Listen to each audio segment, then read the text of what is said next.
ओम सूर्याय नमः। ओम आदित्याय नमः। ओम भास्कराय नमः।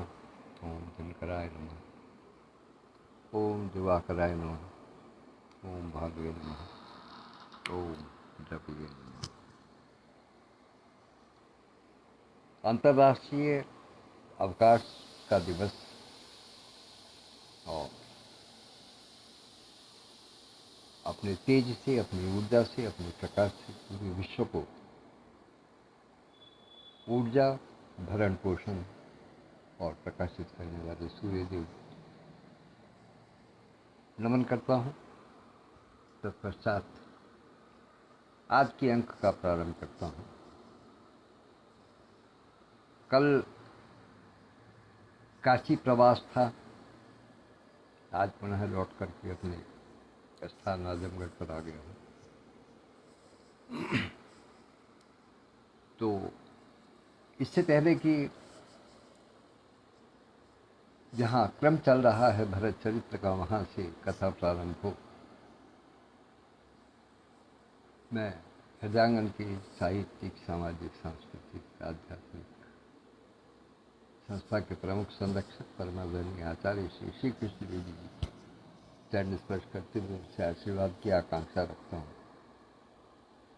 तत्पश्चात अभिवादन की श्रृंखला में स्मरण करता हूँ संस्था के संस्थापक और राष्ट्रीय महासचिव आदरणीय श्री विभूषण जी,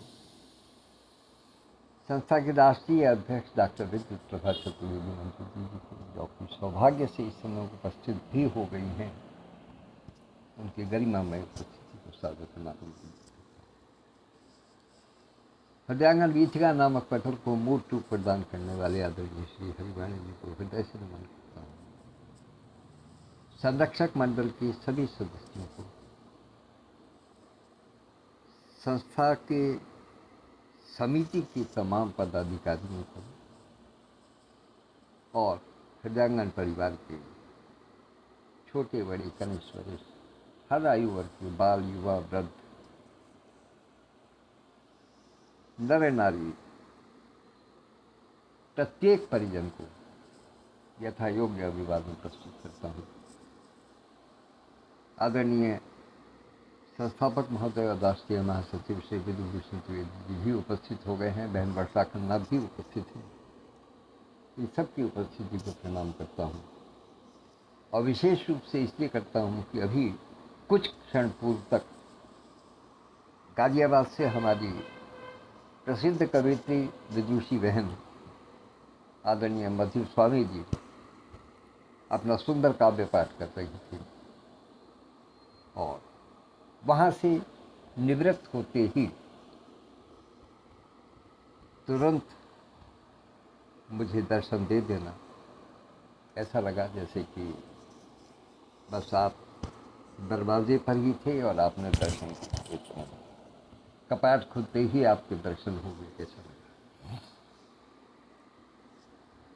तो एक बार पुनः पूरे पटर को, आप सबको और विशेष रूप से आदरणीय मधुर स्वामी बहन को बहुत बहुत बधाई और शुभकामनाएं देता हूँ इतने सुंदर काव्य पाठ के लिए, इतनी सुंदर अभिव्यंजना से सजी हुई भावनाओं को व्यक्त करने के लिए बहुत बहुत बधाई देता हूँ और आशा करता हूँ कि वो आगे भी अक्सर जब जब भी आवश्यकता होगी वो केवल अपनी ज़िंदगी से नहीं, हमारी ज़िंदगी से भी सवाल पूछती नजर आएंगी और जब जब भी हमारी नाव कहीं भंवर में हिचकोले खाएगी तो वो उसको अपना हाथ लगा करके पार लगाएगी। इस उम्मीद के साथ में एक बार पुनः उनको सादर प्रणाम निवेदित करता हूँ, बधाई देता हूँ। भाई ऐसे शर्मा मुस्ता जी भी आ गए हैं, उनकी भी उपस्थिति को सादर प्रणाम करता हूँ। और इससे पहले कि मैं अपने मूल विषय पर आऊँ, एक बिंदु और कहने को रह गया है, वरना फिर बाद में भूल जाऊँगा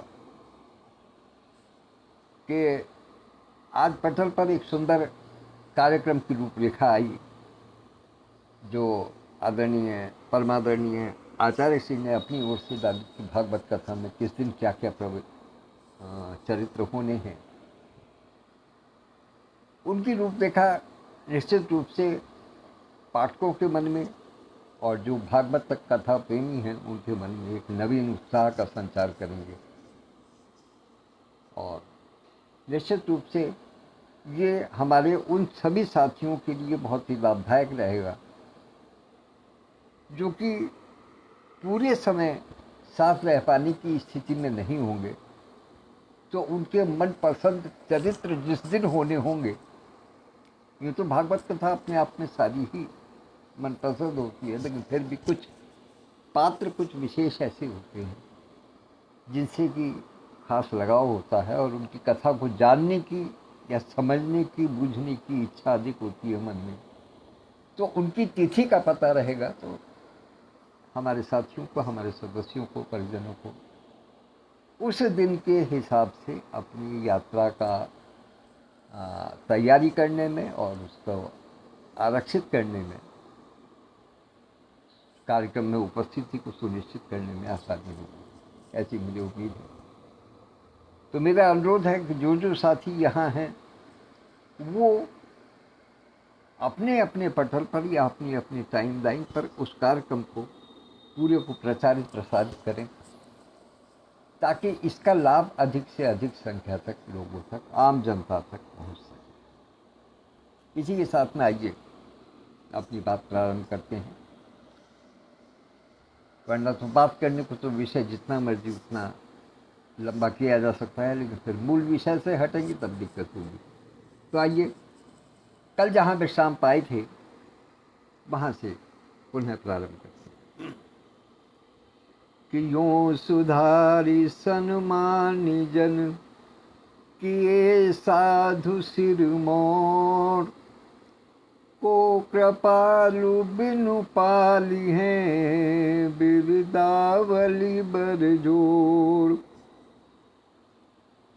भरत जी प्रभु श्री राम से कहते हैं कि आप तो क्या नहीं हैं, आप क्या करते हैं, इसका बखान केवल एक छोटी सी बात से हो जाती है कि आप अपने सेवकों की, अपने भक्तों की, अपने शरणागतों की बिगड़ी हुई चाल या बिगड़ी हुई बात या बिगड़ा हुआ वार्तालाप, बिगड़ा हुआ हाल, वो समाज में उनके गुणों के आधार पर उनको गुण बता करके प्रसारित करते हैं, और अपने भक्त को वो चाहे कितना भी निकम्मा क्यों ना हो, कितना भी दूषित क्यों ना हो, लेकिन जो आपके शरणागत आ गया, आपने उसके दोषों को इस प्रकार से आभूषणों में या गुणों में परिवर्तित कर दिया कि वो साधुओं का, सज्जनों का सिरमौर बन करके समाज में प्रचारित हुआ। और ये केवल और केवल आप ही की विशेषता है, ये हर किसी का बूते की बात नहीं है, इसको केवल और केवल आप ही कर सकते हैं। इसलिए मैं आपके शरण में हूँ। रघुनंदन शरणम गच्छामि। तो आइए आगे बढ़ते हैं कि शोक स्नेह की बाल सुभाए, आयऊँ लाई रजाय सुभाए। भरत जी प्रारंभ से, जब से उनका वार्तालाप प्रारंभ हुआ है, जब से भी वो किसी बात को कहने की चेष्टा करते हैं, वो सबसे पहले एक ही बात कहते हैं। उनका एक सूत्री कार्यक्रम है कि प्रभु मैंने आपकी आज्ञा का उल्लंघन किया है, अर्थात मैंने आपकी आज्ञा को दरकिनार कर दिया है, उसको माना नहीं है, ये मेरा सबसे बड़ा अपराध है।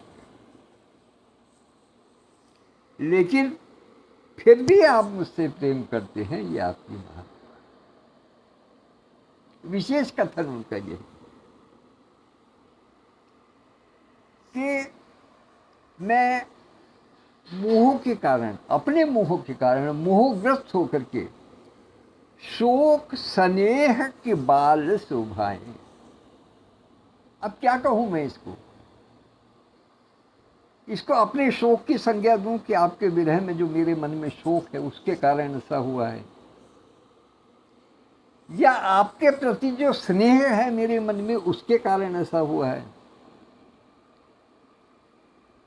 और या फिर ये मान करके चलो कि मेरा जो बाल सुलभ स्वभाव जो है, क्योंकि मैं आपसे छोटा हूं तो निश्चित रूप से आपके बालक के समान हूं, तो यह अपने बालकपन का जो स्वभाव है, मेरी बालहट जो है, ये उसके कारण ऐसा हुआ है कि मैंने आपकी आज्ञा को भी, आपकी रजायशों को भी, आपकी रजा को भी मैंने एक तरफ दरकिनार कर दिया है और उसको भी न माना।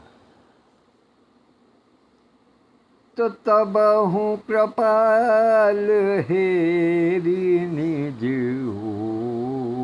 ओरा, सबहि भांति भल माने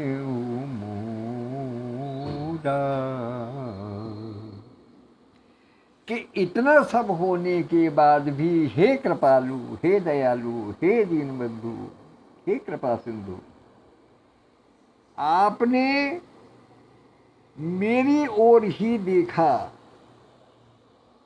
और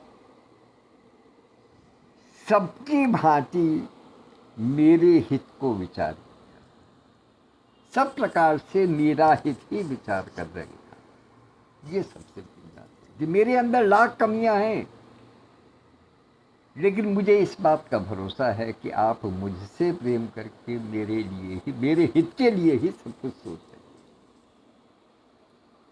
भाई एस.ए. शर्मा मुस्तर जी और भाई राजेश सिंह अल्हड़ और सरदार जी दोनों उपस्थित हैं, सादर प्रणाम करता हूँ। तो देखे पाय सुमंगल मूला, जाने स्वामी सहज अनुकूला, बड़े समाज बिलोगो के भागू, बड़ी चूक साहिब अनुरागू,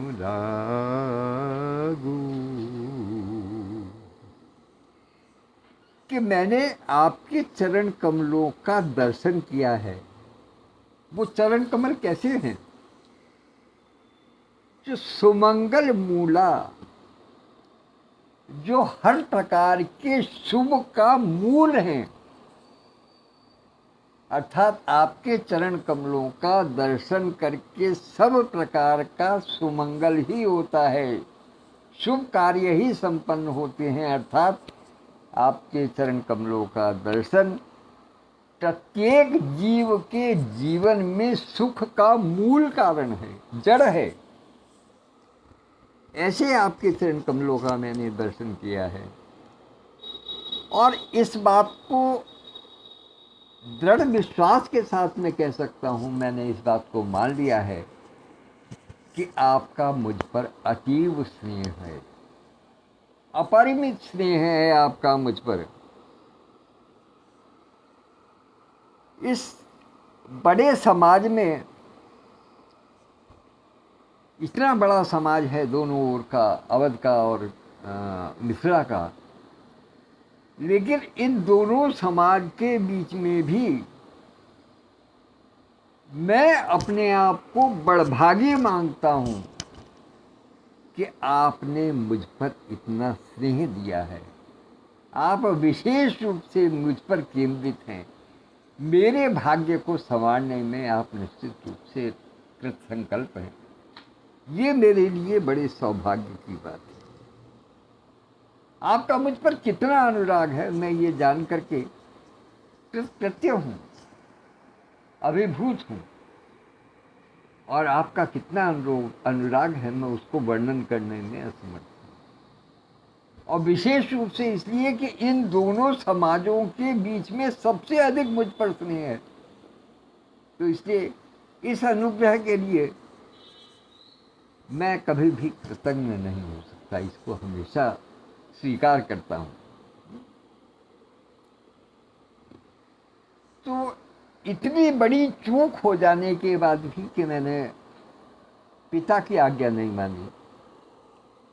पिता महाराजा दशरथ, उनकी आज्ञा थी कि राम का वनवास होगा और भरत को राज्य होगा, मैंने राजगद्दी नहीं संभाली। तो एक पिता की आज्ञा नहीं मानी, एक राजा की आज्ञा नहीं मानी जिसकी राजाज्ञा थी कि मुझे राज संभालना है, वो नहीं मानी। माता की आज्ञा नहीं मानी कि माता ने कहा कि तू राज कर और मैंने तेरे लिए सारी व्यवस्था कर दी हो, उसकी आज्ञा।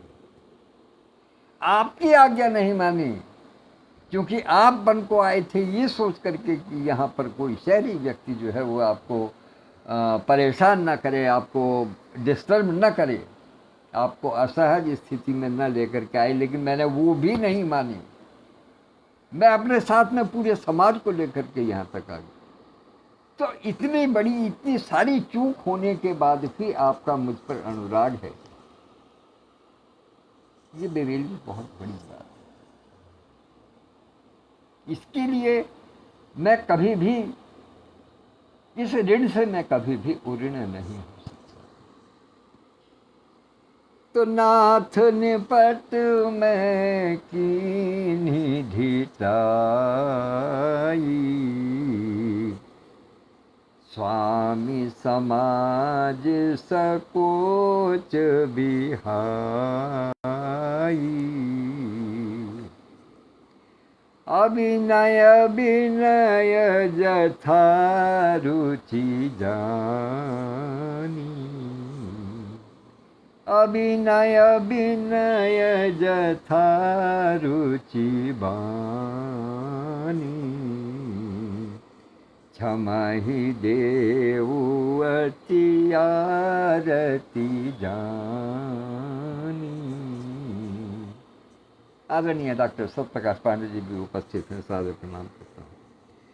तो नाथ निपट में कीन्ही ढिठाई, महाराज जी कहते हैं कि हे प्रभु, मैंने ढीठपने की, निर्लज्जता की, निशंकता की, निशीलता की सारी हदें पार कर दी है।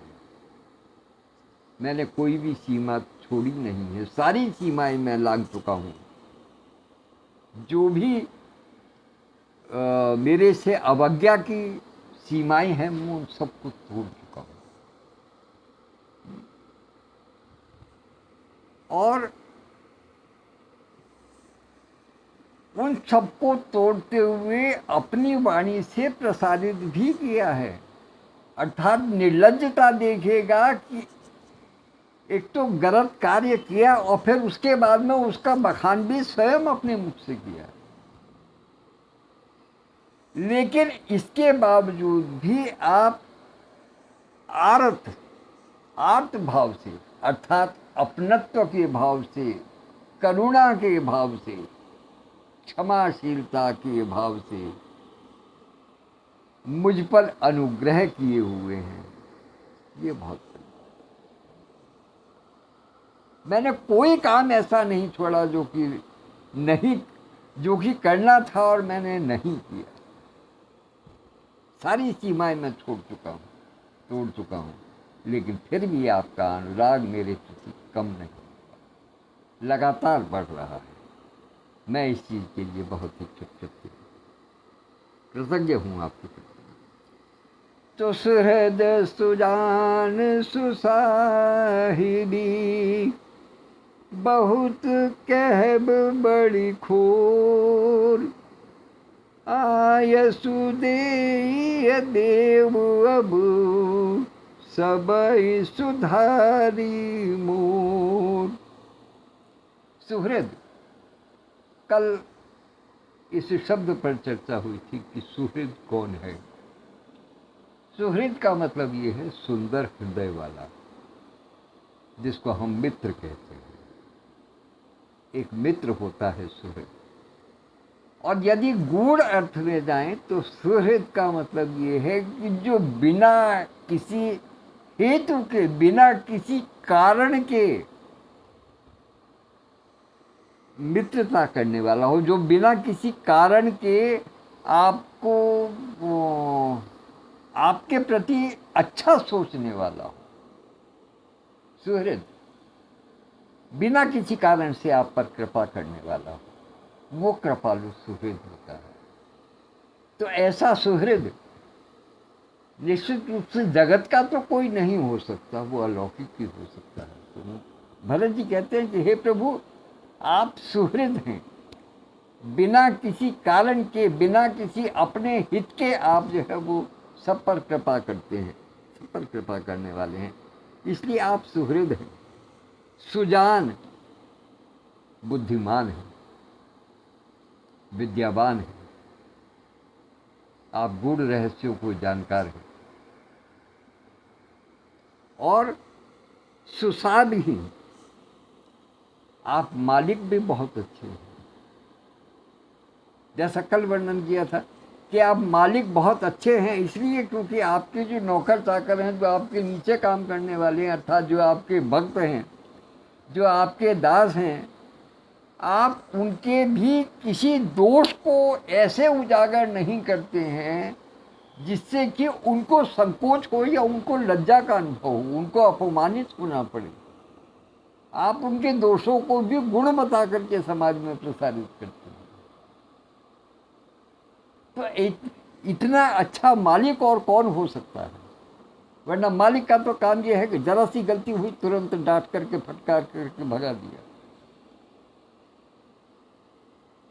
आजकल देखते हैं जरा सी बात पर जो है वो जो घर में काम करने वाले होते हैं उन लोगों के पैसे काट लिए जाते हैं कि इतने दिन काम नहीं किया, इतने समय काम नहीं किया, चलो पैसे कटो। या हमारी मनसा माफी काम नहीं किया, हमारे हिसाब से काम नहीं किया, तो छोड़ो, तुम्हें नौकरी से बाहर कर दिया। लेकिन आप हमारे सारे दोषों को देखने के बाद भी हमारे ऊपर कृपा करने वाले हैं। इसलिए हे प्रभु, आयसु देय देव अब सब ही सुधारी मोह। मेरे सब प्रकार से सुधार करने के लिए अब आप आज्ञा दीजिएगा कि मुझे क्या करना है। भरत जी कह रहे हैं प्रभु श्री राम को, उन्होंने गेंद प्रभु श्री राम के पाले में डाल दिया कि sir, now ball is in your court, you have to take decision what to do. I don't know anything, I am nothing, therefore you decide what should be done. सीधी बात। तो प्रभु पद परम पराग दोहाई, सत्य सुकृत सुख सीम सुहाई, सो करी कहूँ ही अपने की, रुचि जगत सोवत सपने की। कि हे प्रभु, आपके चरण कमलों की रज अर्थात धूल, आपके चरण कमलों की धूल जो सत्य, सुकृत अर्थात पुण्य और सुख की सुहावनी सीमा है, अर्थात आपके चरण कमल की धूल में वो सारे गुण हैं। क्या है? कि तो सत्य है, उससे बड़ी सच्चाई और कोई नहीं है जगत में। सुकृत है, पुण्य प्रदान करने वाली है, और सुख की सुहावनी सीमा है, अर्थात सारे सुख वहीं से उत्पन्न होते हैं। तो इसलिए इन सब का सौगंध लेते हुए या इन सब की दुहाई देते हुए मैं आपसे एक इच्छा कहता हूं। कैसी इच्छा? जो हमेशा मेरे जागते और सोते स्वप्न तक में बनी रहती है। मैं वो इच्छा आपसे कहना चाहता हूँ। बस आप उसको, मेरी इच्छा को सुन लीजिएगा, मेरी विनती सुन लीजिएगा, तो समझ लीजिएगा कि मेरी सब जो है वो सारी मनोकामनाएं मेरी पूर्ण हो जाएंगी। तो सहज स्नेह स्वामी सेवकाई, स्वार्थ छल फल चारि बिहाई,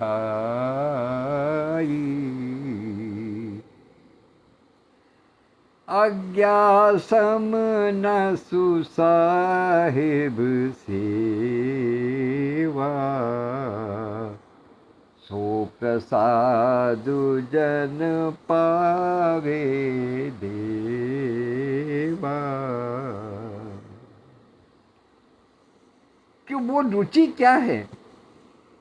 कपट, स्वार्थ और फल चारि बिहाई। कौन से फल? चार कौन से फल हैं?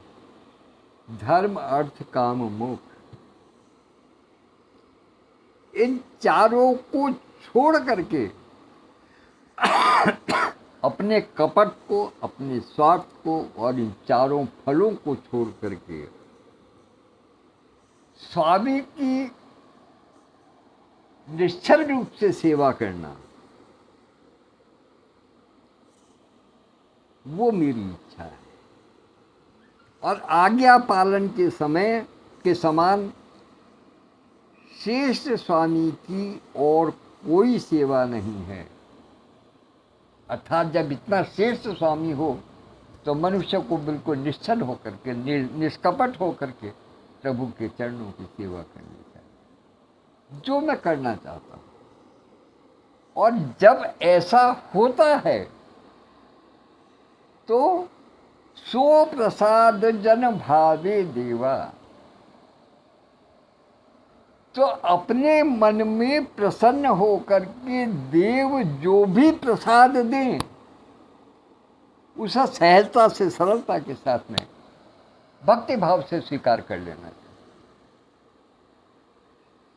कहने का मतलब ये है कि मैं आपसे हर प्रकार से आपका सेवक हूँ, ये जान करके आप मुझे जो भी प्रसाद देंगे वो मुझे स्वीकार है। सब कुछ छोड़ दिया उनको। तो अस कही प्रेम विवश भय भारी, पुलक शरीर बिलोचन बारी, प्रभु पद कमल गहे अकुलाई, समहु स्नेह न सो कही जाई।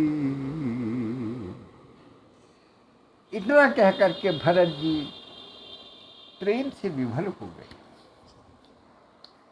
उनकी शरीर की रोमावलियां खड़ी हो गई, रोमांचित हो गई, पूरे शरीर उनका रोमांचित हो गया।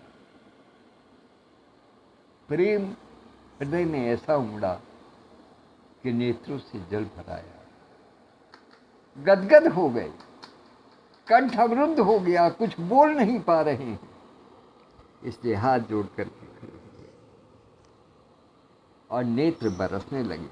पुलक शरीर विलोचन वाली, नेत्र बरसने लगे, शरीर पुलकायमान हो गया। किससे? प्रेम के कारण, स्नेह के कारण, स्वामी भक्ति के कारण भरत जी की ऐसी स्थिति हो गई। और जब ऐसा हो जाता है तो क्या करते हैं? कि प्रभु पद गह कमल गहे अकुलाई। व्याकुल होकर के उन्होंने प्रभु श्री राम के चरण कमल पकड़े, मानो अपने सारे मस्तिष्क का बोझ लेकर के उनके चरणों में जा पड़े, सब कुछ उनको समर्पित कर। तो समय समनेह न सो कही जाई।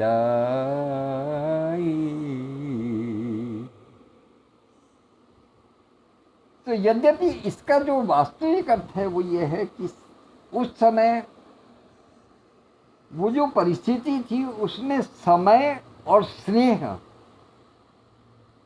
इन दोनों को वर्णन नहीं किया जा सकता,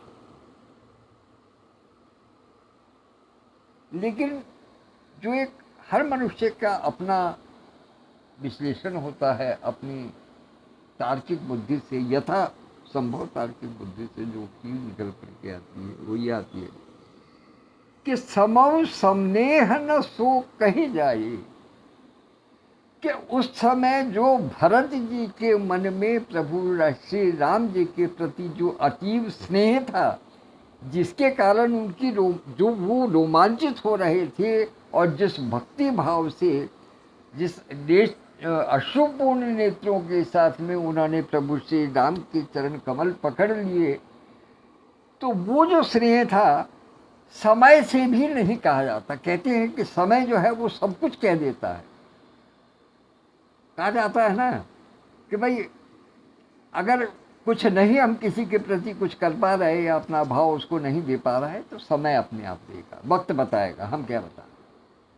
ये अक्सर एक जुमला कहा जाता है कि वक्त बताएगा, अर्थात समय से बड़ा वर्णन करने वाला, समय से बड़ा जो है वो विश्लेषण करने वाला कोई नहीं है। लेकिन इस समय प्रभु श्री राम के प्रति जो भरत जी का स्नेह है उसको कहने में समय भी समर्थ नहीं,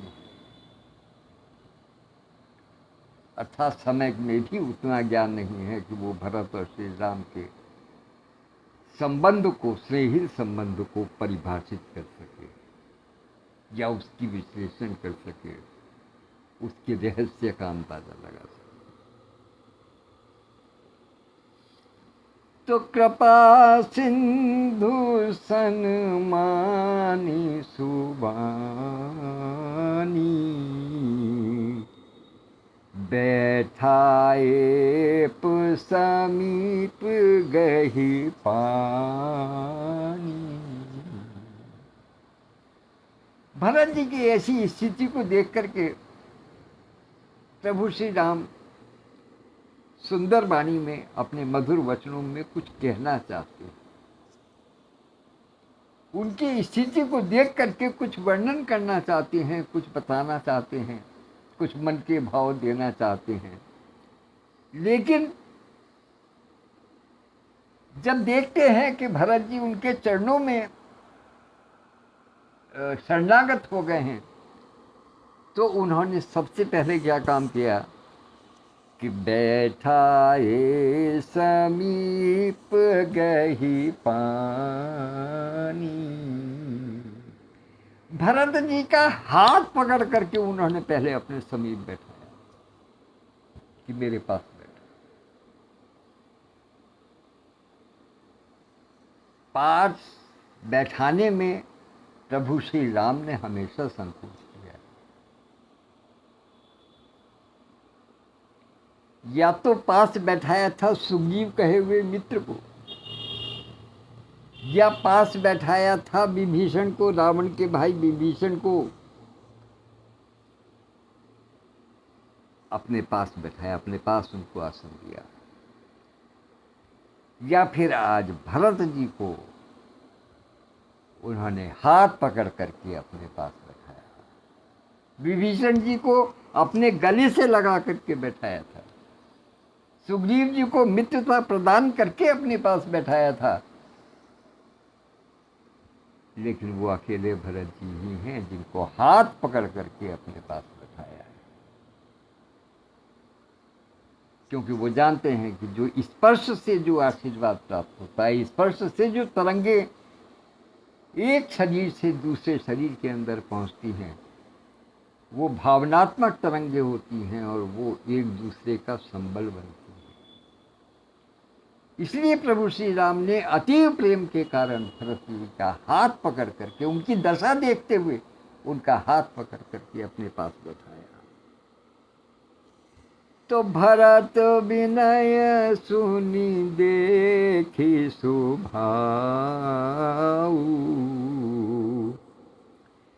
शिथिल स्नेह सभा रघुराऊ।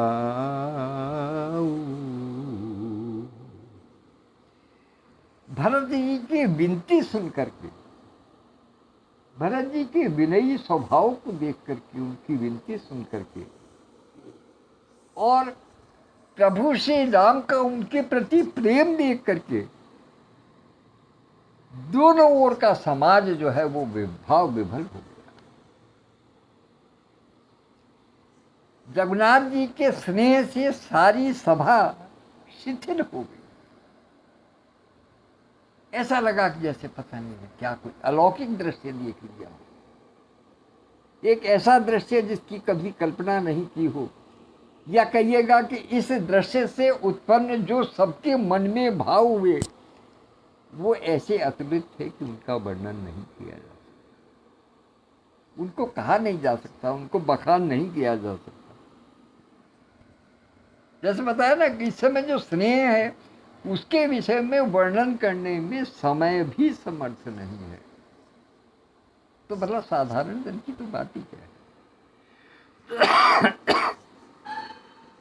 तो रघुराऊ शिथिल स्नेह साधु, समाज सुनि मिथिला धनी, मन महु सराहत भरत भायप, भगति की महिमा घनी, भरतहि प्रशंसत विबुध बीर बरसत, सुमन मानस मलिन से, तुलसी विकल सब लोग सुन सकुचे, निसागम नटिनि से।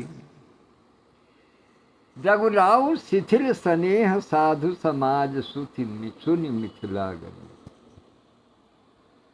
प्रभु श्री राम के स्नेह को देखकर, अनुभव करके, सुन करके सबके तन मन शिथिल हो गए हैं, प्रेम से विवल हो गए हैं। यहाँ तक कि समाज सुनि मिथिला धनी, जो मिथिलापति हैं, जो महाराज जनक हैं, जो विदेह हैं, उनका भी हृदय जो है वो प्रेम के कारण विचलित हो गया। इतने स्नेह को देख करके एक भाई, एक बड़े भाई का एक छोटे भाई के प्रति और छोटे भाई का बड़े भाई के प्रति स्नेह को देख करके वो सारा समाज और महाराज जनक सब विचलित हो गए, सब रोमांचित हो गए। और मन महु सराहत भरत भायप, भगति की महिमा घनी। सबके मन में क्या है, भरत जी के भाग्य की सराहना कर रहे हैं। सबकी एक ही स्थिति है, सब भरत जी के भाग्य की सराहना करते हैं और भगति की महिमा घनी, और सब भक्ति की पराकाष्ठा जो होती है, घनीभूत भक्ति की पराकाष्ठा। एक तो भक्ति की पराकाष्ठा है, एक घनीभूत भक्ति की पराकाष्ठा, जिसमें कि और भक्ति के अतिरिक्त और कुछ है ही नहीं। तो ऐसी भक्ति की पराकाष्ठा को लिए हुए भरत जी के भाग्य की सराहना सभा में उपस्थित हर व्यक्ति कर रहा है। जय हो, जय हो, धन्य हो, धन्य हो के जो है वो ध्वनि गूंजती है।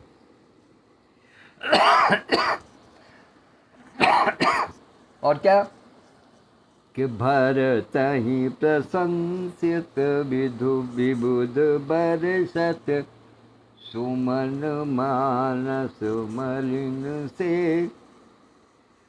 भरत जी की प्रशंसा सुन करके, देख करके, अनुभव करके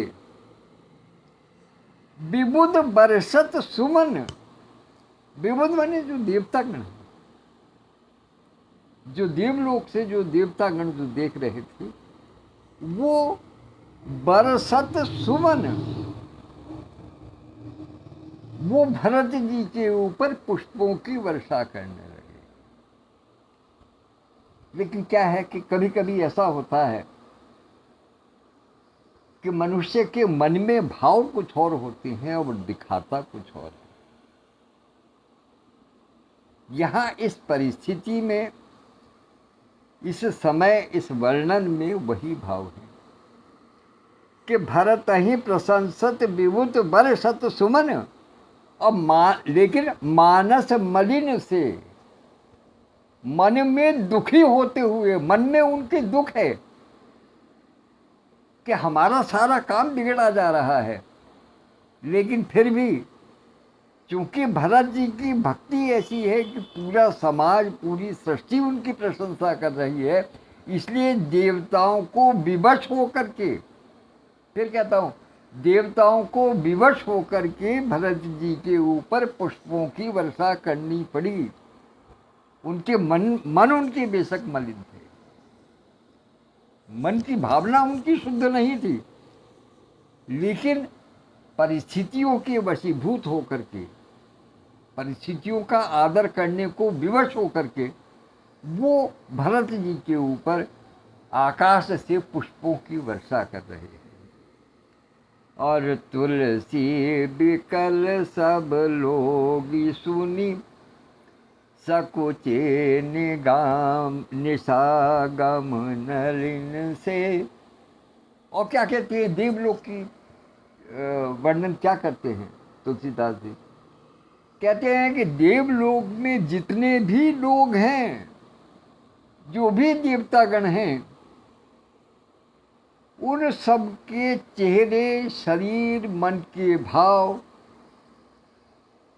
इस प्रकार से मलिन हो गए हैं, इस प्रकार से कष्टमय हो गए हैं, या ऐसे भाव हो गए हैं, या कहिएगा कि इस प्रकार से मुरझा गए हैं, जैसे कि सुनी सकुचे निशागम नलिन से, कि जैसे कि रात्रि के आने पर कमल का पुष्प मुरझा जाता है।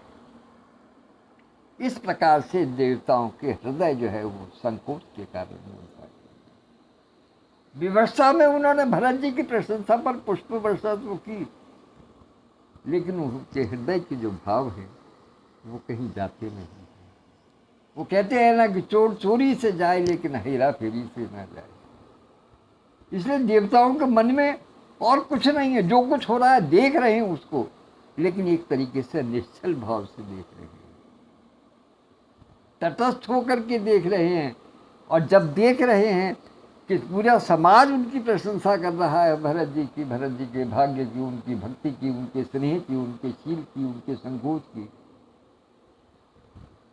तो बरबस विवश होकर के देवताओं को उनकी प्रशंसा पर पुष्पों की वर्षा करनी पड़ी। लेकिन उनके मन ऐसे जैसे किसी दुश्मन की, किसी शत्रु की सफलता पर हम बड़ी खिसियानी सी हंसी हंस करके रह जाते हैं, लेकिन मन में बड़ा कष्ट होता है। तो वही स्थिति इस समय देवताओं की है कि उनमें, उनके मन में बड़ा भारी कष्ट है कि ये क्या हो रहा है। ऐसे तो हमारी तो सारी योजना विफल हो जाएगी, हम तो बिल्कुल बेकार हो जाएंगे, लेकिन मजबूरी में उनको पुष्पों की वर्षा करनी पड़ती है। तो उनके मन ऐसे हो गए जैसे कि रात्रि के आगमन पर कमल का पुष्प मुरझा जाता है। इस प्रकार से उनके मन, हृदय कमल जो है उनके, वो भी मुरझाए हुए हैं देवता। आदरणीय बड़े भाई कृपा शंकर मिश्र जी उपस्थित हैं, बहुत ही विद्वान व्यक्तित्व है, उनको सादर प्रणाम निवेदित करता हूँ। तो देखी दुखारी दीन, दुहु समाज नर नारी सब, मघवा महामली मुए मार मंगल चहत।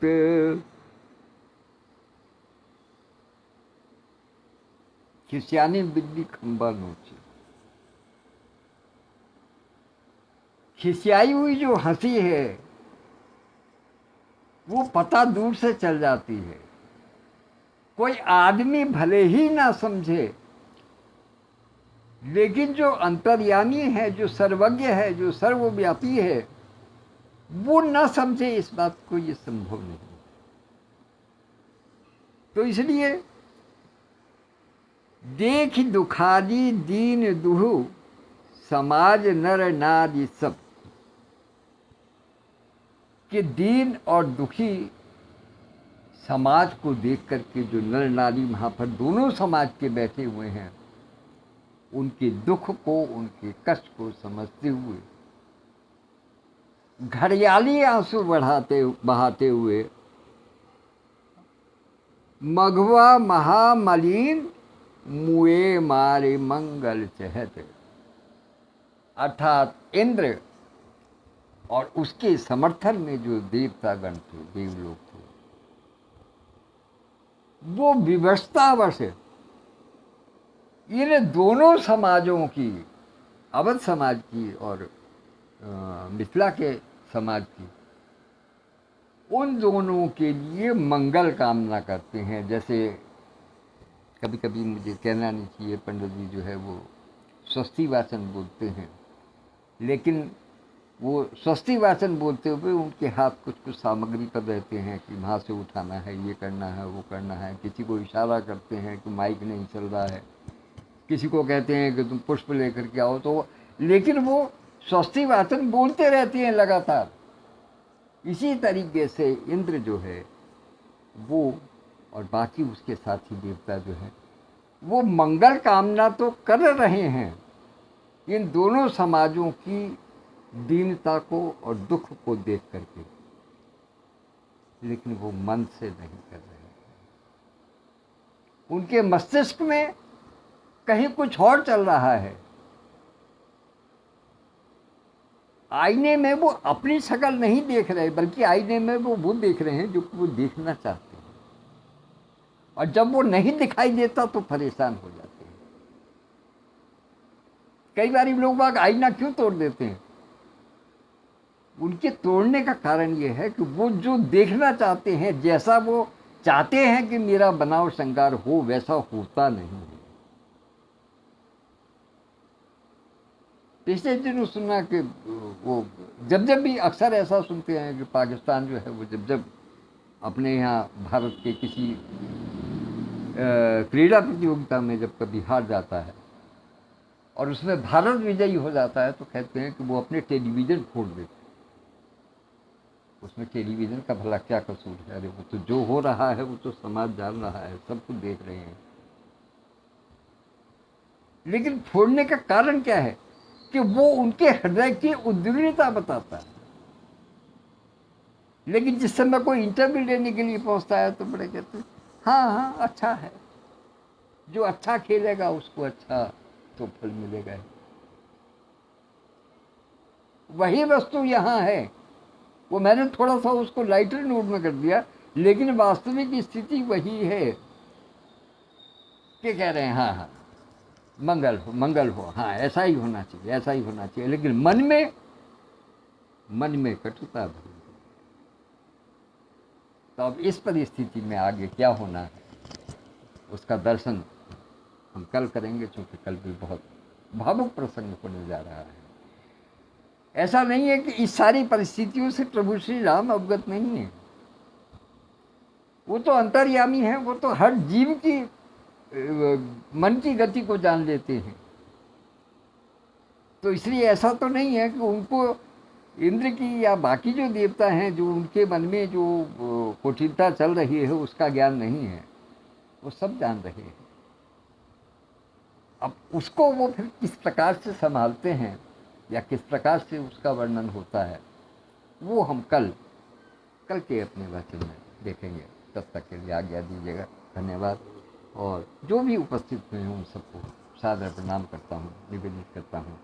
आज चूँकि आजमगढ़ आ गया हूँ, इसलिए आज मेरे साथ आदरणीय शुक्ला जी भी पधारे हुए हैं, बैठे हुए हैं, मेरे समीप हैं, तो उनकी भी उपस्थिति को सादर प्रणाम निवेदित करता हूँ। और बाकी जितने भी नेपथ्य से देख रहे हैं, निश्चित रूप से इन दिनों मैं एक बहुत ही मुख्य रहस्य तो नहीं कह सकता, रहस्य वाली तो कोई बात नहीं है, मेरे पास सब कुछ खुला है, तो लेकिन इन दिनों मेरे पास जैसे जैसे मूर्धन्य विद्वानों की मित्रता की अनुरोध प्राप्त हो रहे हैं, उसका मैं साक्षात जो वो देख रहा हूँ, अर्थ देख रहा हूँ, वो ये है कि इस पटल के माध्यम से जो आपके हमारे दर्शकों के और इस अकिंचन के प्रति जो एक मन में स्नेह पैदा हो रहा है, ये उसका कारण है।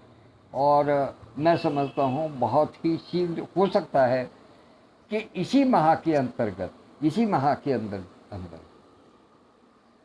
मेरी जो मित्रता सूची की संख्या है वो 4 अंकों तक पहुंचने की गुंजाइश है। तो इसलिए मैं उसके लिए, उस आभार के लिए, उस स्नेह के लिए सबका बहुत बहुत आभार व्यक्त करता हूँ। निश्चित रूप से वो सब, उनमें से बहुत से ऐसे साथी हैं जो कि मुझे नेपथ्य में बैठ कर के देखते हैं, जो किसी कारणवश, किसी परिस्थितिवश, वो चाहे सामाजिक हो या नैतिक हो, या हो सकता है कुछ की राजनीतिक भी हो सकती है, धार्मिक भी हो सकती है, उस कारण से वो प्रत्यक्ष प्रतिक्रिया न दे पाते हों, लेकिन वो मन से जुड़े हैं। मैं ऐसे सभी साधकों को सादर प्रणाम निवेदित करता हूँ और आशा करता हूँ कि वो मुझ पर अपना स्नेह बनाए रखें। इन्हीं शब्दों के साथ मैं अपनी वाणी को विराम देता हूँ। धन्यवाद। कल शाम को 8 बजे फिर इसी समय उपलब्ध होंगे, तब तक के लिए आज्ञा दीजिएगा। शुभ रात्रि, शुभ रात्रि, शुभ रात्रि। ईश्वर सब पर कृपा बनाए।